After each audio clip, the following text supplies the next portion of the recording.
जुड़ने के लिए। सुलखान सिंह जी, मैं कार्यक्रम की शुरुआत आपसे करना चाहता हूं और मेरा पहला प्रश्न है आपसे कि जो कुछ भी घटना बांदा जेल के भीतर हुई और मुख्तार अंसारी की मौत, तो पहले तो मैं ये जानना चाहता हूं कि आपने एज ए डीजीपी भी इस माफिया को हैंडल किया होगा, फिर इस घटना के बारे में आप क्या ओपिनियन रखते हैं?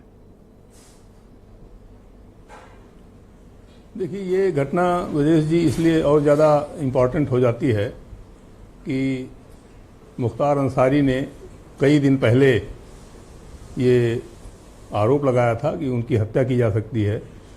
फिर उसने ये भी कहा कि उसको स्लो पॉइजनिंग की जा रही है और उसके बाद उसकी अगर हृदयाघात से मृत्यु हो जाती है तो ये मामला बहुत ही संदिग्ध, बड़ा संवेदनशील मामला है। ये इसमें सरकार की और पुलिस जी, तो मेरा तो ये मानना है कि इसमें सरकार को खुद पहल करके इस पूरे प्रकरण की सीबीआई जांच का आदेश करना चाहिए, ताकि सारे सर्कमस्टांसेस को देख करके और सही बात सामने आ सके। तो जुडिशियल इंक्वायरी में वो बात सामने नहीं आती है जी, क्योंकि क्रिमिनल मैटर्स में जुडिशियल इंक्वायरी का कोई बड़ा महत्व नहीं होता है। मैं आपसे जानना चाहता हूं कि मुख्तार अंसारी किस तरह का माफिया था और उसका किस तरह का मोडस ऑपरेंडाई था। आप तो डीजीपी भी रहे हैं, माफिया उन्मूलन के सेल भी आपने देखा होगा, समीक्षाएं भी की होंगी, आपका लंबा कैरियर है। कौन था मुख्तार अंसारी?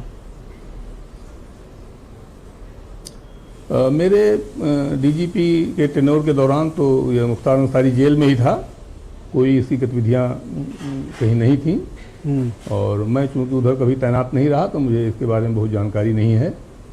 लेकिन जितना अखबारों के माध्यम से जानकारी इसमें होती है जी, ये पूर्वांचल के अपने गैंगवार रहे हैं, जिनमें एक एक्सिस मुख्तार अंसारी भी हमेशा रहा है।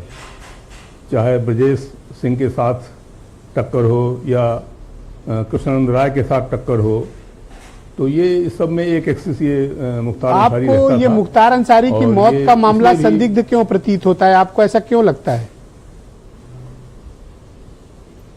इसलिए कि इसने पहले आरोप लगाया था इस तरह का। ओके। और उसके बाद वही चीज हो गई, तो इससे तो स्वतः मामला संदिग्ध हो जाता है। तो उसको क्लियर करने के लिए जरूरी है कि एक स्वतंत्र जांच हो और ये जांच सीबीआई ही कर सकती है और तो कहीं से हो नहीं सकता। ऑलराइट सर, शुक्रिया, हमारे साथ बने रहिए।